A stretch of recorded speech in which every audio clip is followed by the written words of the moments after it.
Shalom warga kerajaan. Bulan ini temanya Surrender to the King. Salah satu cara untuk menyentuh hati sang raja adalah menyerah sepenuhnya. I surrender all. I'm yours and all that I have is yours. Itu baru betul saudaraku. Sebab Tuhan itu Kurios adalah owner, pemilik kita.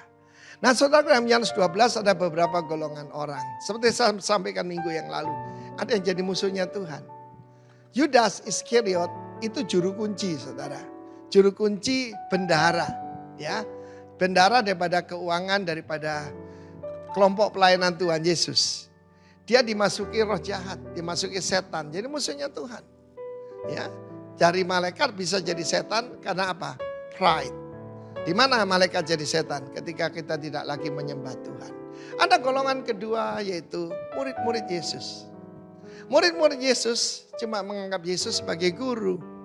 Ketika dia menyampaikan bahwa dia akan dibunuh dan sebelumnya disiksa, dia akan mengalami dilecehkan. Mereka malah bertengkar siapa yang paling besar di antara mereka. Bayangkan saudaraku. Jadi banyak orang cuma menganggap Yesus sebagai penasehat. Penasihat keuangan, penasihat dalam perkawinan. Ada juga orang yang cuma aji mumpung. Seperti Lazarus. Sudah dibangkitkan dari kematian dan dicatat dia cuma duduk makan bersama mereka. Menikmati berkat Tuhan. Gak salah. Tetapi belum surrender. Ada yang lebih baik yang sudah melayani Tuhan. Yaitu Marta. Dia melayani Yesus sebagai seorang sahabat. Yesus adalah sahabatnya, hopengnya, teman baiknya. Tapi ada satu lagi yang menyembah Yesus yaitu Maria. Dalam Yohanes pasal 11, satu ayat sebelumnya. Kenapa hati Yesus tergerak pergi ke makam daripada kubur daripada Lazarus. Ketika Marta berbicara, Marta adalah murid yang baik.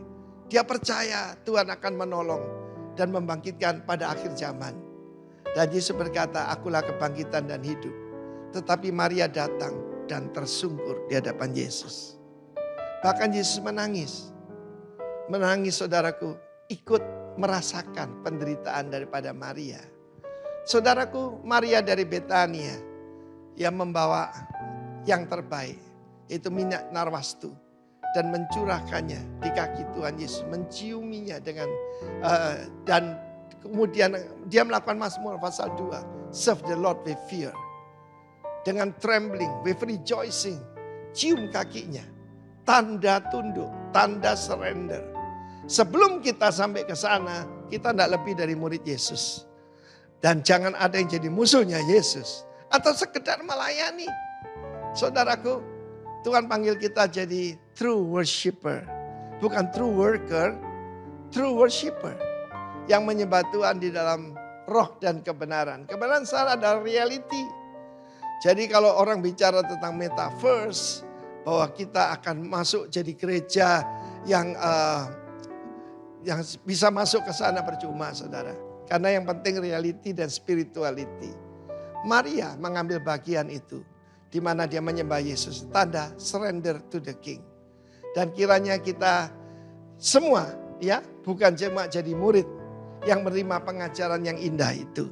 Ataupun ya paling sampai kepada Marta. Ya, yang tidak punya waktu mendengarkan Yesus. Dia cuma punya waktu untuk menyenangkan hati Tuhan. Ada yang lebih penting, kata Yesus, Maria telah mengambil bagian yang terbaik yang tidak akan diambil daripadanya. Kiranya itu menjadi kehidupan saudara saya. Surrender to the King. Haleluya. Amin.